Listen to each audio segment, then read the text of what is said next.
दोस्तों इस वीडियो में हम डिस्कशन करेंगे रिलायंस इंडस्ट्री के बारे में। दोस्तों इस वीडियो में हम रिलायंस इंडस्ट्री के हर बारीकियों को समझेंगे कि रिलायंस इंडस्ट्री की शुरुआत कैसे हुई, ये कंपनी की हिस्ट्री के बारे में समझेंगे, इसकी धीरूभाई अंबानी की जर्नी क्या रही, अनिल अंबानी और मुकेश अंबानी के बीच में जो फाइट थी उसके बारे में डिस्कशन करेंगे, कंपनी के डिवीजन के बारे में डिस्कशन करेंगे, अनिल अंबानी का जो डाउनफॉल आया उसके बारे में डिस्कशन करेंगे, उसके साथ ही मार्केट कैप और मुकेश अंबानी के जो राइज यानी बढ़ने की जो हिस्ट्री है उन सभी चीजों के बारे में हम डिस्कस करेंगे।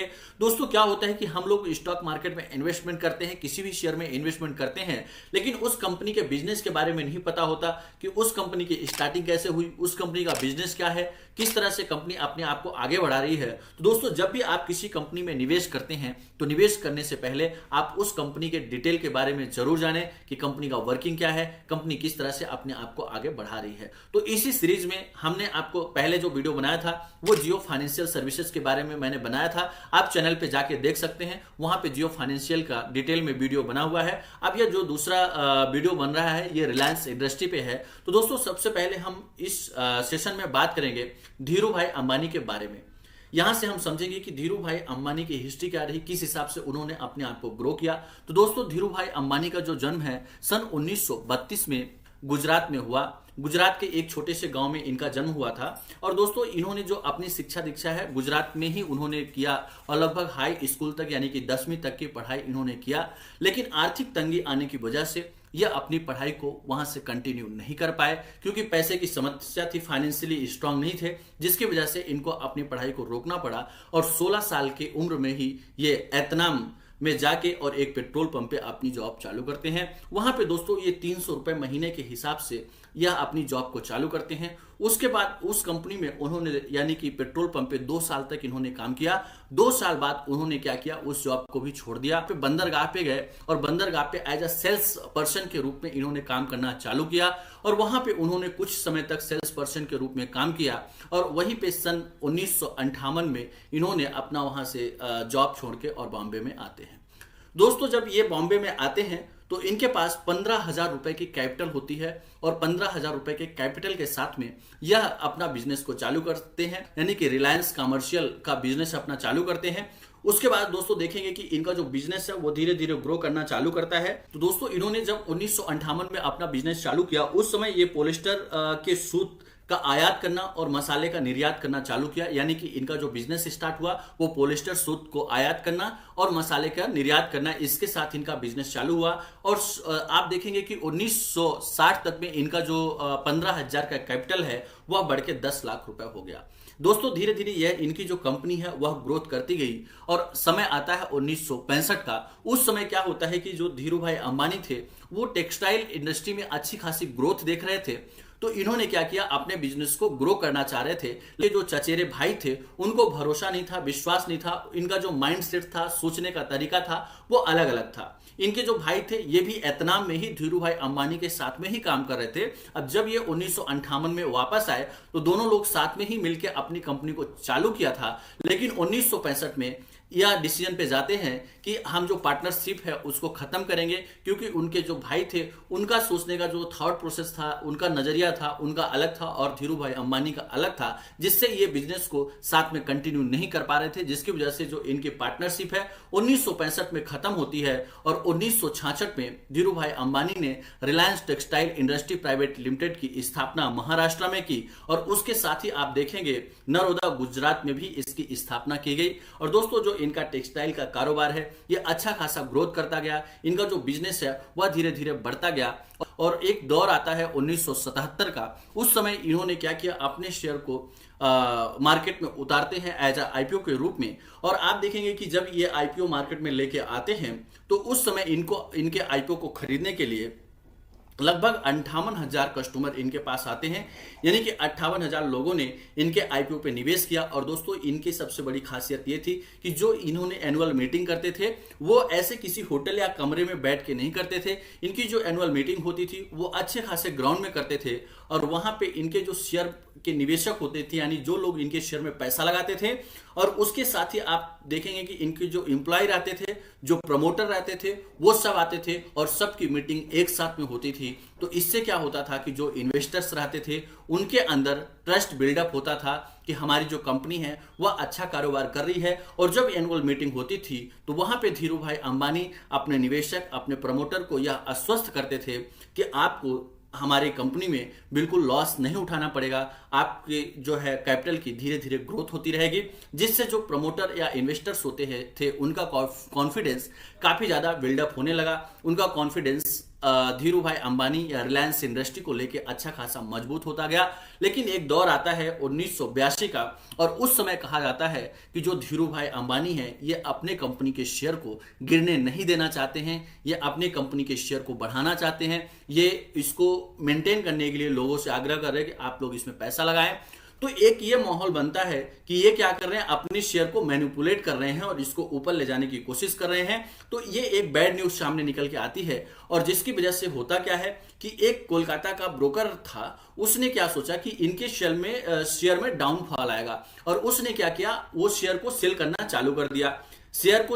चालू कर दिया, लेकिन वहीं पे एक बॉम्बे में ब्रोकर था, जो कि ये भी उस समय माना जाता था कि वह जो ब्रोकर था वो धीरू भाई अंबानी का एज अ ब्रदर था, यानी कि काफी ज्यादा भरोसा था। तो उसने क्या किया कि जब ये शेयर को सेल करने लगे तो ये जो है ये बाय करने लगा, यानी बॉम्बे वाला जो ब्रोकर है वो शेयर को बाय करने लगा। अब दोस्तों क्या हो रहा था कि उस समय जो शेयर की प्राइस थी लगभग 145 रुपए के आसपास इसके शेयर की प्राइस थी, और जो ये बाय कर रहा था वो 152 रुपए पे बाय की बिट डाल रहा था।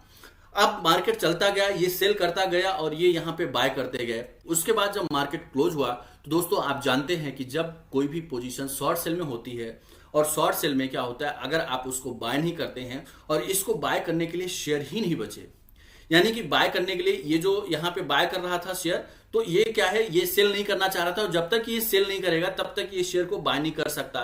तो जब शॉर्ट सेल की पोजीशंस क्रिएट होती है तो वहां पे पोजीशन ऑक्शंस में आ जाती है, और ऑक्शन में आने के बाद उस पे पेनाल्टी लगती है।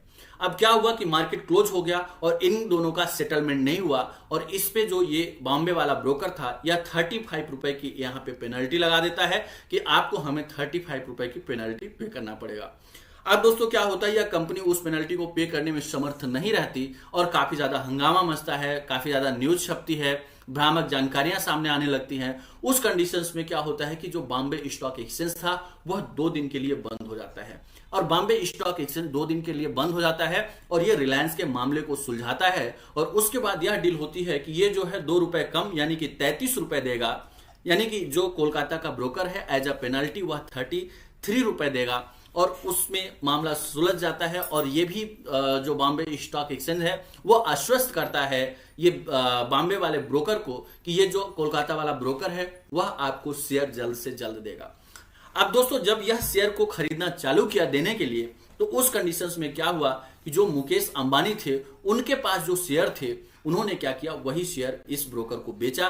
तो आप देखेंगे कि जब इन्होंने क्या किया था, ये जब शॉर्ट सेल कर रहा था तो इस समय पे इन्होंने ये शेयर को खरीद कर रख लिया था, और जब इन्होंने इसको जरूरत पड़ी शेयर खरीदने की तो उस कंडीशंस में इन्होंने क्या किया, 180 रुपए, क्योंकि इसका 145 रुपए प्राइस चल रहा था और 35 पेनल्टी भी लगी, तो इसके शेयर का भाव सडन चढ़ा और 180 रुपए हो गया। और इन्होंने क्या किया, इसको 180 रुपए के भाव से धीरू भाई अंबानी ने अपने शेयर को बेचे, जिससे धीरू भाई अंबानी को शेयर पे अच्छा खासा मुनाफा देखने को मिला।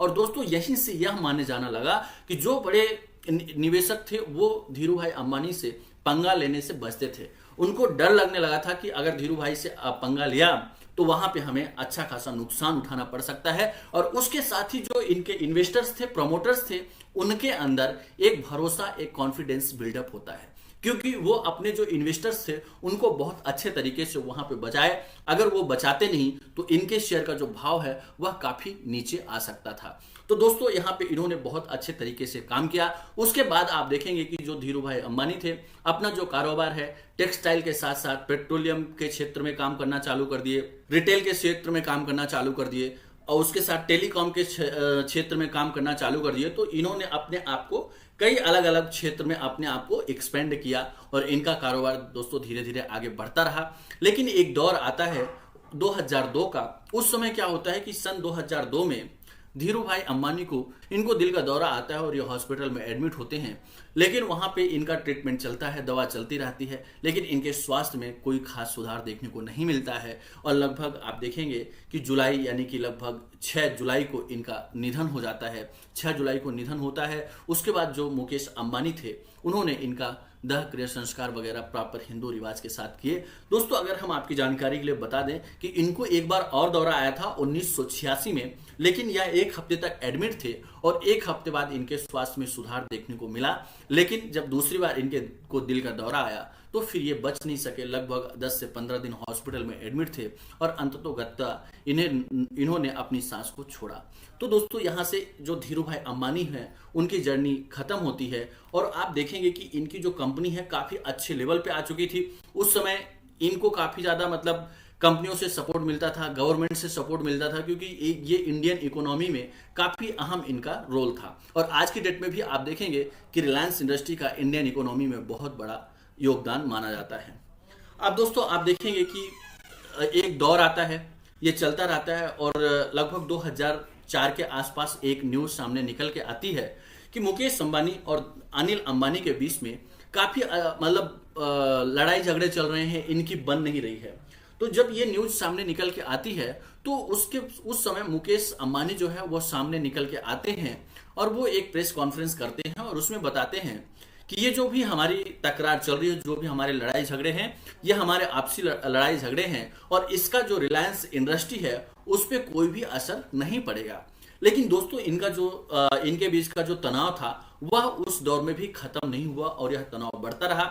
उसके बाद जो इनका तनाव बढ़ता रहा तो एक कमेटी बनाई गई और उस कमेटी ने कोकिला बेन को नियुक्त किया, जो कि इनकी माता जी थी, मुकेश अंबानी और अनिल अंबानी की माता थी।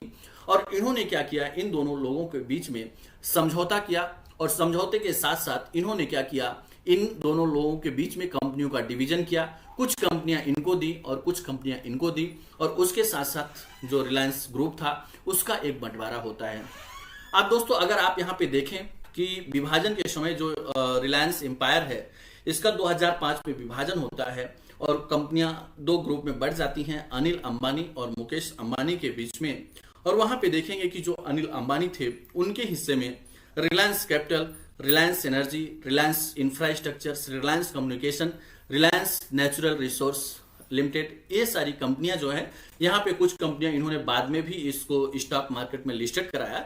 लेकिन आप देखेंगे कि ये जो टोटल ओवरऑल कारोबार है यह जो है अनिल अंबानी के साइड जाता है और जो मुकेश अंबानी थे उनको रिलायंस इंडस्ट्री लिमिटेड और उसके साथ साथ पेट्रोकेमिकल और रिफाइनरी ऑयल गैस का, उसके साथ ही आप टेक्सटाइल का जो बिजनेस था वो इनको मिलता है, रिलायंस पेट्रोलियम, ये सारे बिजनेस मुकेश अंबानी को मिलते हैं। लेकिन दोस्तों कहा जाता है ना कि बहुत सारे लोग ऐसे होते हैं जिनको विरासत में बहुत चीजें मिल जाती हैं लेकिन उसको संभाल नहीं पाते।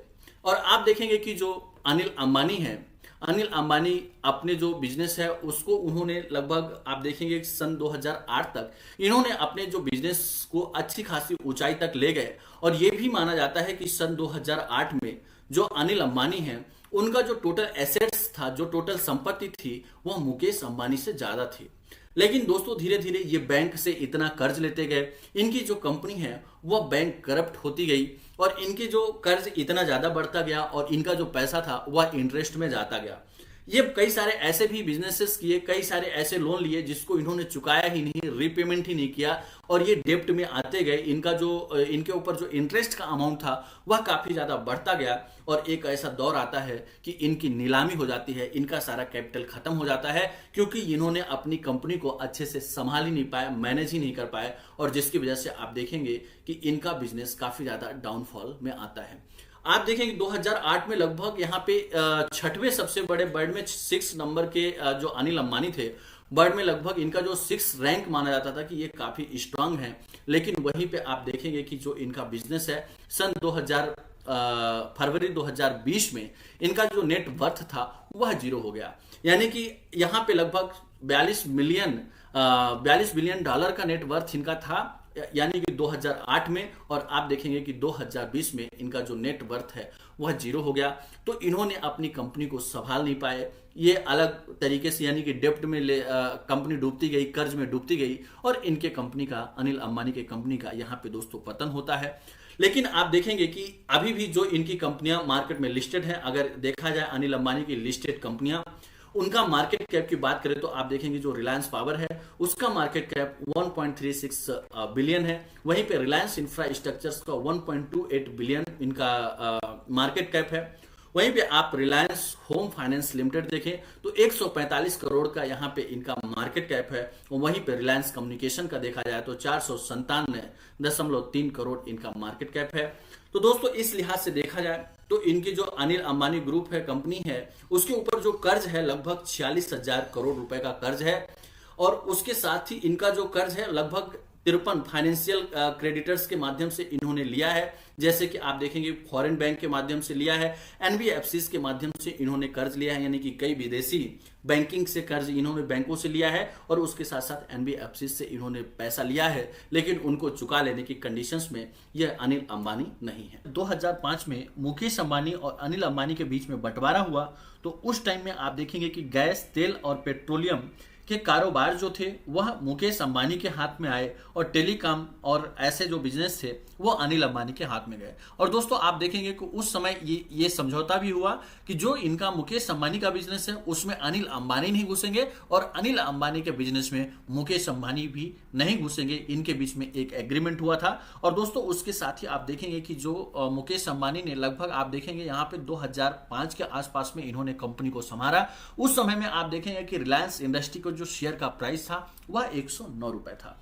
लेकिन दोस्तों आप देखेंगे कि एक जामनगर में रिफाइनरी बनाई गई थी 1999 में, उसको मुकेश अंबानी ने लगभग सन 2008 में उसी के पैरेलल एक और रिफाइनरी तैयार किया। और उसके बाद सन 2008 में जब इन्होंने रिफाइनरी तैयार किया तो उस समय आप देखेंगे कि जब यह न्यूज आई रिफाइनरी की, तो उस टाइम पे आप देखेंगे कि इनके शेयर में अच्छी खासी लगभग 2008 में तेजी देखने को मिली थी, क्योंकि यह पैरेलल एक जो है इन्होंने रिफाइनरी स्थापित किया। उसके साथ साथ ही दोस्तों इन्होंने, मुकेश अंबानी ने रिलायंस रिटेल का भी विस्तार चालू किया। आप देखेंगे कि रिलायंस जो रिटेल स्टोर हैं वो इन्होंने चालू किया, और इनका जो बिजनेस था वह ऑनलाइन से लेके और फिजिकल जो आप देखेंगे स्टोर बनाया गया, ऑनलाइन भी इनका बिजनेस आया, और ऑनलाइन के साथ स्टोर पे भी इनका बिजनेस आया, जिसमें आप देखेंगे कि यह जो रिटेल इनका बिजनेस था उसमें एक अच्छा खासा ग्रोथ देखने को मिला। और यहाँ पे अगर इनके क्लाइंट बेस देखा जाए, यानी कि जो रिटेल रिलायंस रिटेल के जो ग्राहक है लगभग 249 मिलियन तक पहुंच गए, यानी कि एक अच्छा इनका यहाँ पे ग्रोथ देखने को मिला।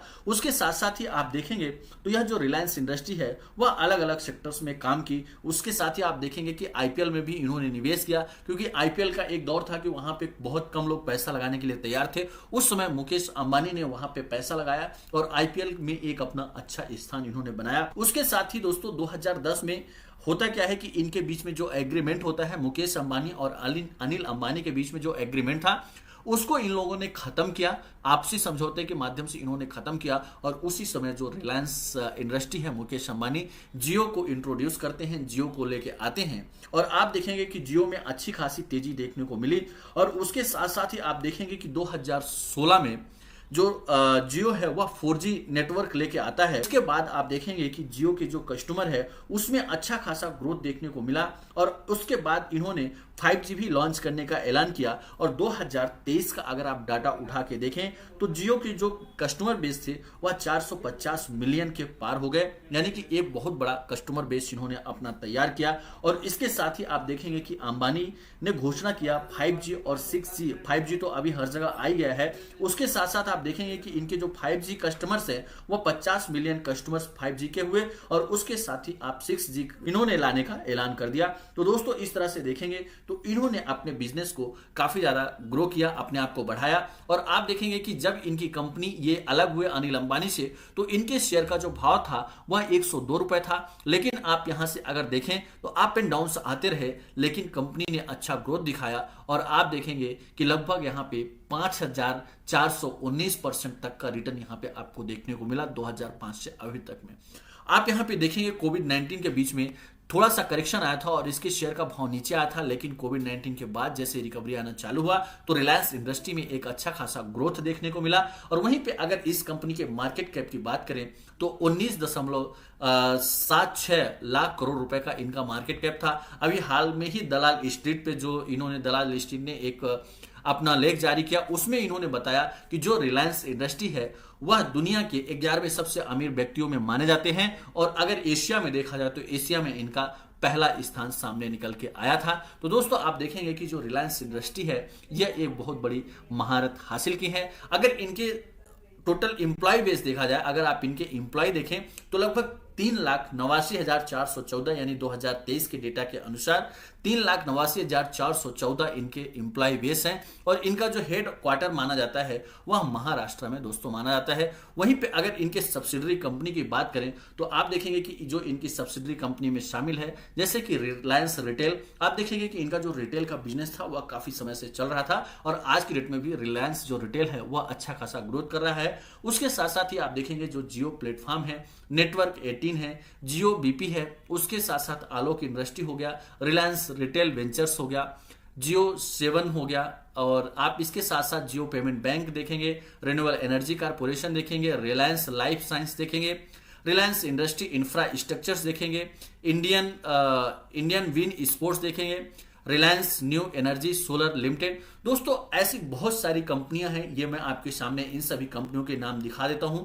आप यहां पे देख सकते हैं बहुत सारी ऐसी कंपनियां हैं जो मार्केट में लिस्टेड हैं और बहुत सारी ऐसी भी कंपनियां काम कर रही हैं जो मार्केट में लिस्टेड नहीं हैं, जो कि रिलायंस जो इंडस्ट्री है उसके अंतर्गत ये सारी कंपनियां काम करती हैं। उन सभी कंपनियों के नाम हम ये आपके सामने दिखा रहे हैं। आप इन सभी कंपनियों का नाम देख सकते हैं कि कितनी सारी कंपनियां हैं जो अभी इनके अंडर में लिस्टेड है। तो दोस्तों आप देखेंगे कि इनकी बहुत सारी ऐसी सब्सिडरी कंपनी है और इनका बिजनेस अलग अलग सेक्टर्स में कारोबार ये कर रहे हैं, जिससे आप देखेंगे कि अच्छा खासा इनमें ग्रोथ देखने को मिल रहा है और कंटिन्यू यह जो कंपनी है वह प्रॉफिटेबल देखने को मिल रही है। तो दोस्तों आप देखेंगे कि जो रिलायंस इंडस्ट्री की ग्रोथ है अच्छी है। अगर आप इसमें लॉन्ग टर्म के लिए निवेश करना चाहते हैं तो बिल्कुल कर सकते हैं, क्योंकि इनका जो बिजनेस मॉडल है वह काफी स्ट्रांग है। तो दोस्तों इस तरह के जो लेटेस्ट अपडेट होते हैं उसको पाने के लिए आप चैनल को सब्सक्राइब करें, लाइक करें, साथ में बेल आइकन प्रेस करें और डिस्क्रिप्शन में अकाउंट ओपनिंग लिंक है, उस लिंक पे जाके आप अपना डीमेट अकाउंट ओपन कर सकते हैं। डीमेट अकाउंट ओपन करते समय कहीं पे भी आपको दिक्कत आती है तो आप हमारे ऑफिशियल नंबर 8269154009 पे संपर्क कर सकते हैं। उसके साथ साथ ही दोस्तों अगर आप स्टॉक मार्केट से रिलेटेड कोर्स ज्वाइन करना चाहते हैं तो भी आप हमारे ऑफिशियल नंबर पे संपर्क कर सकते हैं। उसके साथ ही डिस्क्रिप्शन में टेलीग्राम की लिंक है, अकाउंट ओपनिंग लिंक है, वहां पे भी जाके आप हमारे टेलीग्राम चैनल को ज्वाइन कर सकते हैं। वहां पे स्टॉक मार्केट से रिलेटेड लेटेस्ट इंफॉर्मेशन प्रोवाइड किए जाते हैं।